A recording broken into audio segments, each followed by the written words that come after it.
नजफगढ़ में बीजेपी की उम्मीदवार नीलम कृष्ण पहलवान हैं। इनको बीजेपी ने टिकट दिया है। नीलम कृष्ण पहलवान जो है वो दिचाऊ कला वार्ड से बीजेपी की पार्षद रही हैं और सबसे ज्यादा वोटों से इन्होंने जीत हासिल की थी। नीलम जी, आपको बीजेपी ने टिकट दिया है, उसके पीछे क्या कारण है कि आपको बीजेपी नजफगढ़ से लड़वा रही है? देखिए, सबसे बड़ा कारण तो मैं पार्टी का धन्यवाद, शीर्ष नेतृत्व का तहे दिल से बहुत बहुत धन्यवाद करती हूँ कि मुझे नजफगढ़ के इस उम्मीदवार के लायक समझा।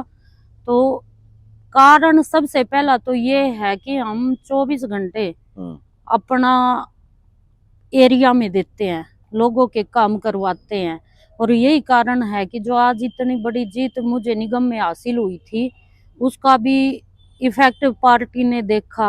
और सबसे बड़ी बात कि जनता की आवाज चारों तरफ से आप देखिए कि जिससे भी आप पूछो तब से नीलम ही ने सीट निकालेगी, नीलम ही निकालेगी। तो जो पार्टी का सर्वे है, जो मैं समझती हूँ उसके हिसाब से जो पार्टी ने एनालिसिस किया होगा तो मुझे हर एक चीज में अव्वल पाया होगा। यही कारण है कि मुझे पार्टी ने आशीर्वाद देने का काम किया है। अच्छा नीलम जी, एक सवाल और उठता है कि जो नजफगढ़ का विधानसभा है, यहाँ पे निर्दलीय बहुत सारे जीतते आए हैं। बीजेपी 2013 के बाद खाता नहीं खोल पाई है जी।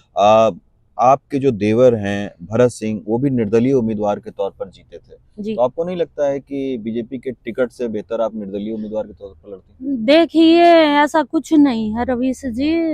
जब हम इंडिपेंडेंट लड़ते थे तो कभी हमने इस मुद्दे के बारे में सोचा नहीं, क्योंकि हमारी ये सोच है कि प्रत्याशी किसी भी पार्टी से हो, अगर वो जनता के बीच में रहता है और काम करवा के देता है तो सफलता उसे जरूर हासिल होती है।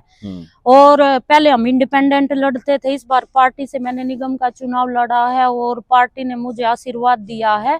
तो आप देखेंगे कि इस बार भारतीय जनता पार्टी की पूरी दिल्ली में ये नजफगढ़ की पहली सीट होगी जो सबसे पहले भारतीय जनता पार्टी की झोली में जाने का काम करेगी। अच्छा नीलम जी, एक तो और जैसी जनता ने हमें एक्सेप्ट किया है और काम करने में राजनीति के क्षेत्र में उन्होंने हमें टेस्ट किया है, यही कारण है कि आज चारों तरफ से जो नीलम नीलम और कृष्ण पहलवान की आवाज बन के आज भारतीय जनता पार्टी ने मुझे आशीर्वाद देने का काम किया अच्छा है। नीलम जी, चुनाव प्रचार करते हुए डर नहीं लगा क्योंकि आपके बिल्कुल देवर भी की हत्या हो गई थी एक बार, उनकी जो है 1% भी डर नहीं लगा। अच्छा।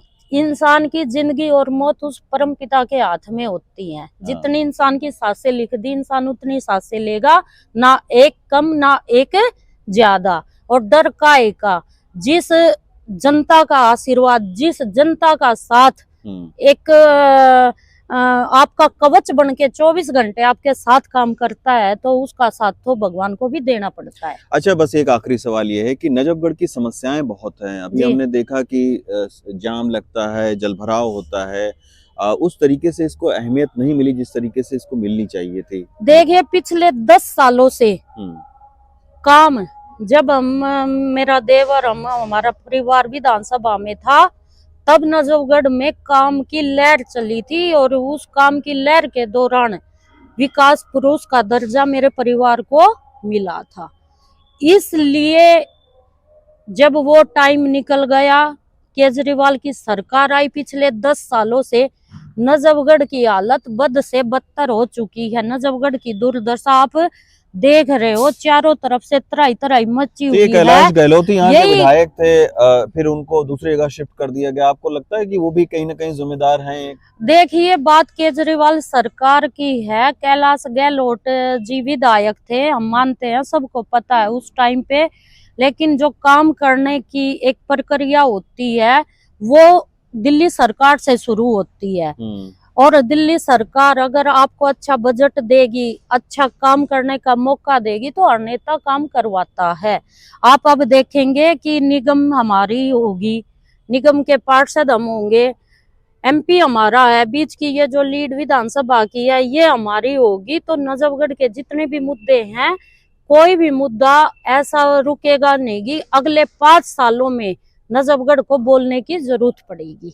शुक्रिया हमसे बात करने के लिए। धन्यवाद। पंचानंद के साथ रवीश रंजन शुक्ला, एनडीटीवी इंडिया।